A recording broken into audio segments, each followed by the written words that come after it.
Many people were hoping President Trump would be able to force Israel and Hamas to sign a ceasefire in much the same way he kind of muscled Israel and Iran into making a deal in June. However, it's now clear that's not what's happened.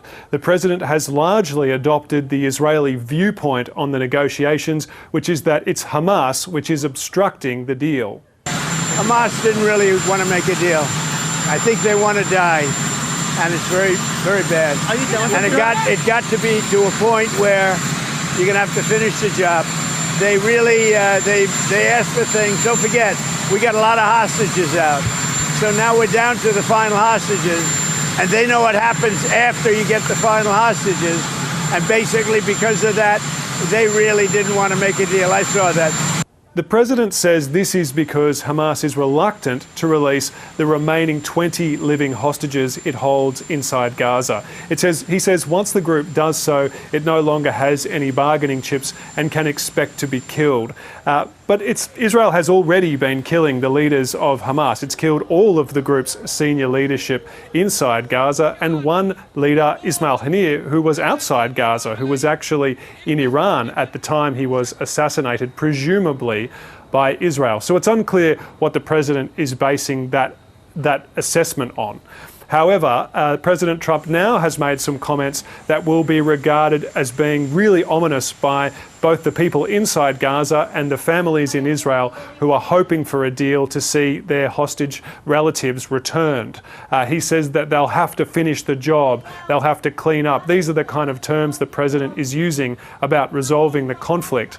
And after initially suggesting there was still hope of achieving a ceasefire, the Israeli government has hardened its rhetoric as well, saying that the president's envoy to these negotiations, Steve Witkoff, got it right in his assessment, and that the government of Israel is now considering what it called alternative options to recover the hostages and remove Hamas from power in Gaza.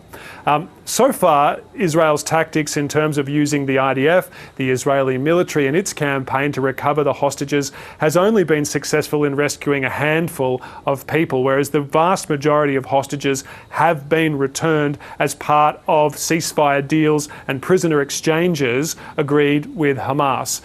So that's why those hostage families will be so worried by this talk of cleaning up, of finishing the job in Gaza, and the president's negativity surrounding the potential return of their loved ones.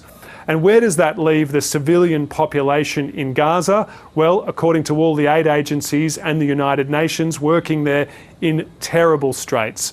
The humanitarian situation is being described regularly as a catastrophe. The food situation is being described as an acute shortage, with UN agencies saying 1/4 of Gaza's population, that's around 500,000 people, suffering from famine-like conditions.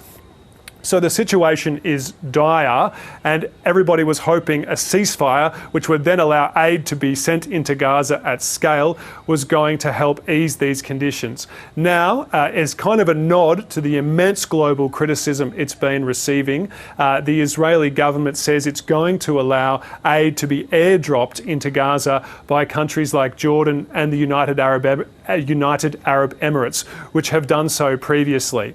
The problem with this is that there's no way those countries can drop the volume of food into Gaza that's needed. And the previous airdrops were heavily criticised, not just because the loads themselves landed on Palestinians and killed them, but because the volume of food is so small compared to what can be brought in by truck. And aid agencies are saying a ceasefire would allow them to bring in the thousands of trucks full of food and other essential items that sit just outside Gaza, and to be able to properly start looking after the population in there. Allowing food to be dropped in small volumes to Gaza isn't going to ease the hunger crisis, which Israel denies is happening, by the way. It says there is enough food inside Gaza to feed the population. It's blaming the United Nations for not picking up that food. However, the UN says the two main reasons it can't pick up and distribute the food at the volumes required is one, Israel's ongoing restrictions and intense offensive in many parts of Gaza,